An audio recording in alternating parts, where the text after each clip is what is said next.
What is up, everyone? Today we have this Westinghouse pressure washer, and when I got it, came like this. Oh, screws coming out.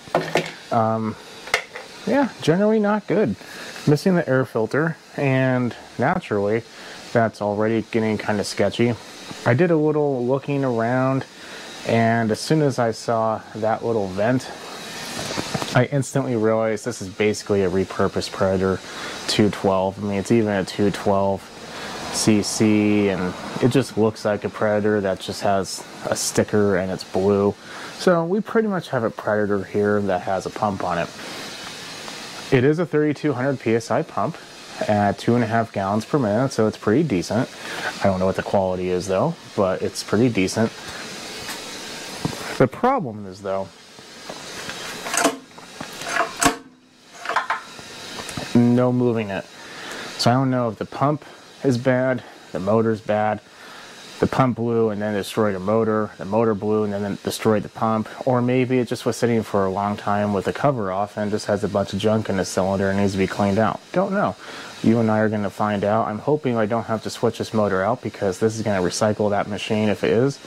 But I got it for basically free. Came with a wand, a hose, and what you see here, so can't really argue with that. I think first things first, I literally just pulled on it. When I put it on the table, I didn't even know what was happening. I'm not going to go on how I got this, but let's just say there's a few more like this as well, and they present some issues. So let's go over diagnostics and continue on. Well, hold on there. Over 90% of you, according to YouTube, are not currently subscribed. You're watching this video, but you're currently not subscribed. So I'm going to welcome you to subscribe at the end if this helped you out. I work on a lot of machines, so maybe the machine you're watching is going to be something you own, but who knows? Maybe you own a generator, a pressure washer, a big mower, a chainsaw, a variety of things. The only way to know if I'm going to fix it in the future is by subscribing, and maybe I get to the one that you own and can help you out then too. So I welcome you to subscribe, put a thumbs up if it does help you out. Back to your normal video. I suppose the first thing we should check is, does it have oil? Because if it doesn't, well, we kind of know what the problem is, or at least we potentially might know what the problem is. Sometimes when people recycle machines, it's like brand new and full. Okay. That's not necessarily good though, because that could be, it was burning oil, and then it stopped, and then someone checked the oil, and they're like, oh no, there's no oil, and they put it in there hoping that that would fix the problem. So I think what we're going to do next is I'm going to take the plug out and see if it's just hydro-locked, because the tank I did check earlier is completely empty. The reason why we're taking the plug out and looking inside is because with the tank being empty, I'm thinking maybe the carb needle or seat failed or got stuck or something, and it was like a leaf in a way. I don't really want to fall on the combustion chamber. There we go. Anyway, it could have filled the crankcase with gas. The carb will overflow, and with this being higher than the inlet, if the valve is open, then you pretty much have an open door for fuel to go in there. And if that's the case, then you could easily hydro-lock an engine. What I do say though is, it is nice that this is a real NGK plug. It is a little wet though. Okay, I'm gonna try something scary. Okay, it's still not moving. So what I'm gonna do is I'm going to take a 8mm or 5/16, that should be what this is, and take off the cover. That way we can gain access to the crank nut and or the flywheel nut, and we can potentially do this manually without having to pull on anything, because this is just plastic. I don't really want to damage it. So this should spin counterclockwise normally. I'll just verify that. Yeah, counterclockwise. So let us go clockwise and just kind of go in reverse. Actually, before I do that, I'm going to put a little bit of oil down the cylinder. This is just Marvel Mystery Oil, just to kind of, if it is all rusty in there, some type of lubrication to avoid any issues.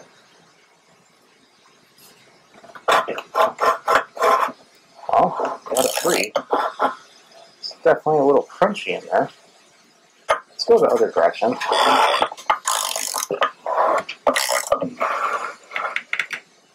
Okay. So it kind of gets stuck right there. Okay, we made it past it. I think it was sitting for a really long time.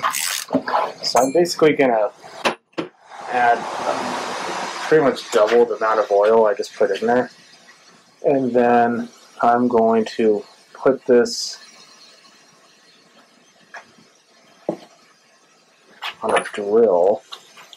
That way we can kind of spin it over a little faster and a little easier. I'm hoping with the tank completely empty that this is all that was needed.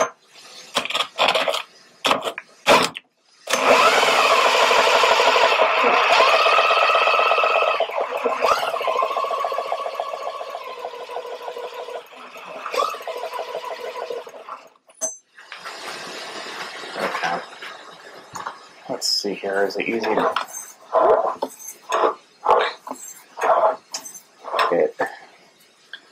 To be honest, it kind of seems like it's been sitting for a very long time. My apologies on the sound. I don't know if you've heard what I just said, but basically I put a whole lot of Marvel Mystery Oil in there and I'm spinning it around. It felt a little crunchy, but not too bad. So I'm just going to spin it a little extra.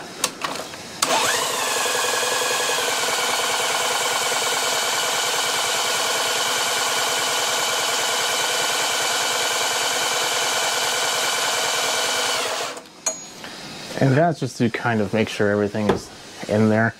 Now, is this the best way of doing this? No, 100% no. You should, by the book, take the carburetor, the muffler off, the head off, buy a new head gasket, and then take the recoil off, spin it the opposite direction so the piston can go down, and at that point, go through the process of cleaning. Is that what anyone does? No. The risk is, if there's a lot of rust in there, you could be causing more damage.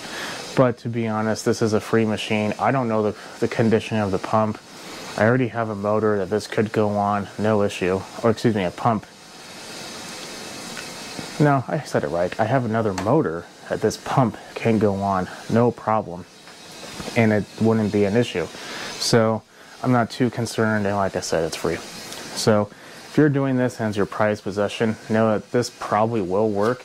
But if when you're with the ratchets and you literally hear scraping and crunching, I would probably recommend that.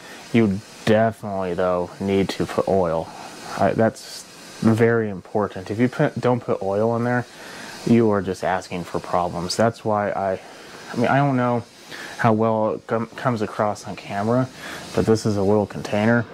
And it was pretty much like right there, and I just filled it with oil, that much oil. I don't know how much that is, 3-4 ounces, 2 ounces, let's say 2 ounces, but that's a pretty decent amount.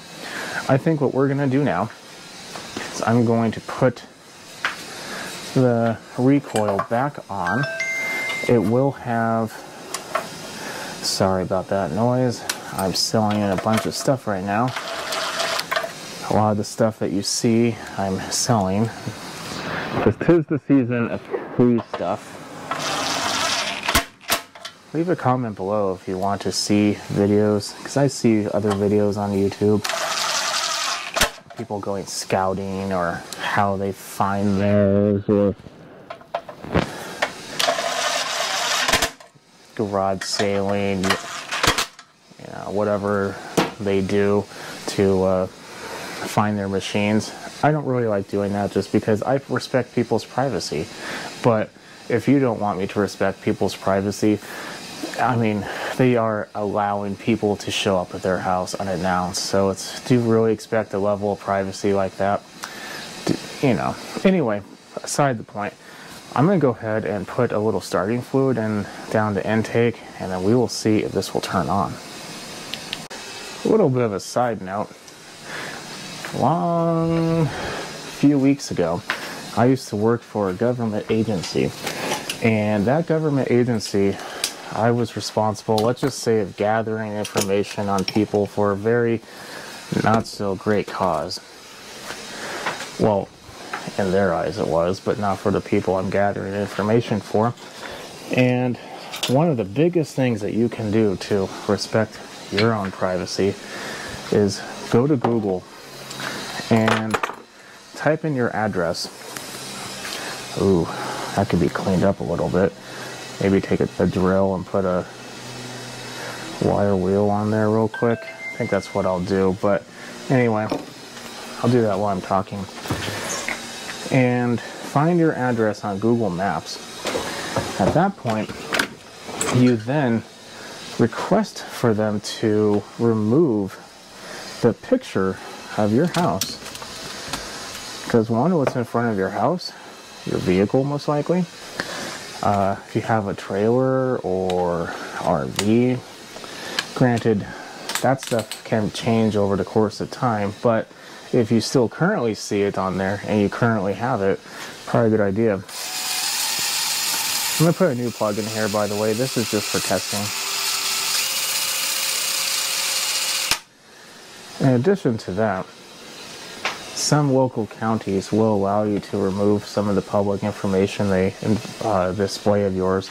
Because if you own your own home, anyone can go into the county website, at least here in many of the states around where I live, and you can find out a lot about a person. Sometimes for a fee, they will allow you to block that. Some of them don't. Some of them require like a reason, like you are a part of a police service, something like that. Others don't. In addition to that, if you ever post anything on the internet, Facebook, YouTube, if you are going to, don't show the front of your house. And if you are going to post something, let's say you just purchased a new vehicle and you want to show it off, don't post it in your driveway. Post it, I'm assuming you put everything on private, like at a parking lot or your in-laws house or something like that. Probably a parking lot would be better. So the more you know. Maybe I'm just paranoid, but I did that for many years, and trust me, you'd be surprised what people put on the internet. Let's do this. On, there's oil.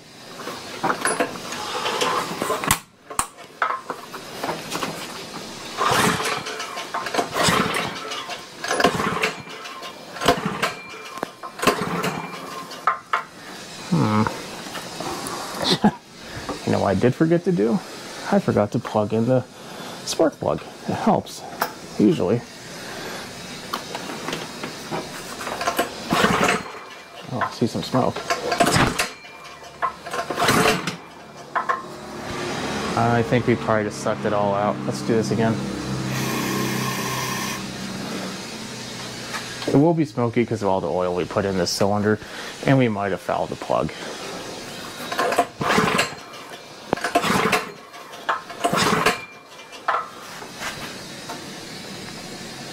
Choke is off, so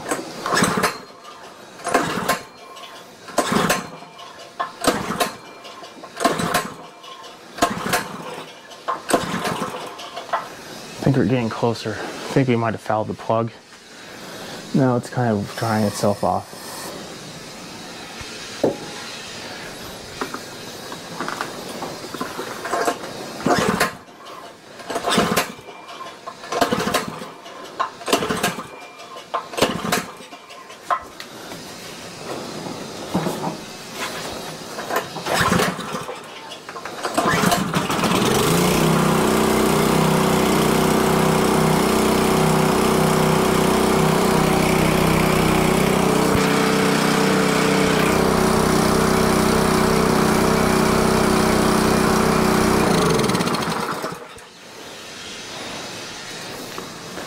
Smells like marble in here.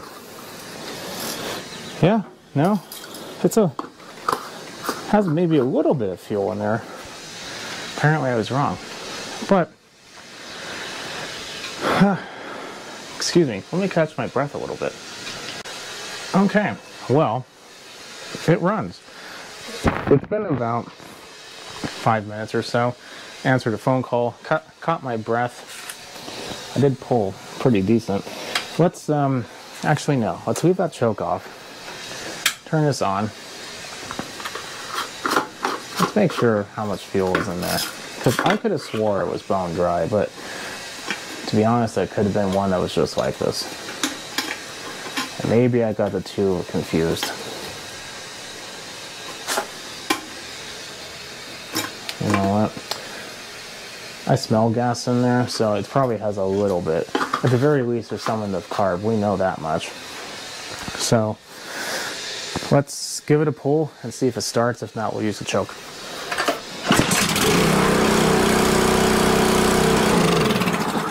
Like a champ. So I'm going to do some testing on the pump off camera. This is not a pump testing video. I will do a video on that separately if you are interested in it. But currently we have a non-stuck engine. Like I said, this is good for pretty much any engine. But I do want to clarify what we did per the book isn't 100% right. You should remove everything and clean it a proper way. I didn't because you know the reasons why, and you can tell it's fine. Something that can be happening though, it could have just enough compression to run, but as soon as I put water to it and I try to use it, the pump is going to, you know, apply a load, obviously, and that load could be too much for the weakened engine because we scraped those cylinder walls and can die. So if you do this, no, that is a possibility. But here's the thing. I want to say over the course of the years I've been doing this, I probably have done this at least 100 times, and I maybe have one. And that one was sketchy to begin with. It still ran, but it was on a mower. And that mower, when you went into taller grass, if you cut your grass at normal length, it would have been fine. But taller grass, I do feel like it did lose a little bit of power. But it was springtime in the Northwest, so that's really, really hard to say. Something else, now if you're watching this, congratulations, you'll get a couple other tips. Something else that we could have gone through with a stuck piston is, like I said, lack of oil. But something that also can happen is the valve can be stuck open. And when this valve is stuck open, let's say the top of the cylinder head is where my knuckle is, or where my joint is, the piston will go and it will hit it. And sometimes just the movement of taking the ratchet and going backwards and then hitting that valve again, gently of course, you're not using a drill, you're using a ratchet, can just pop it back into place sometimes. But if you feel a hard obstruction, stop.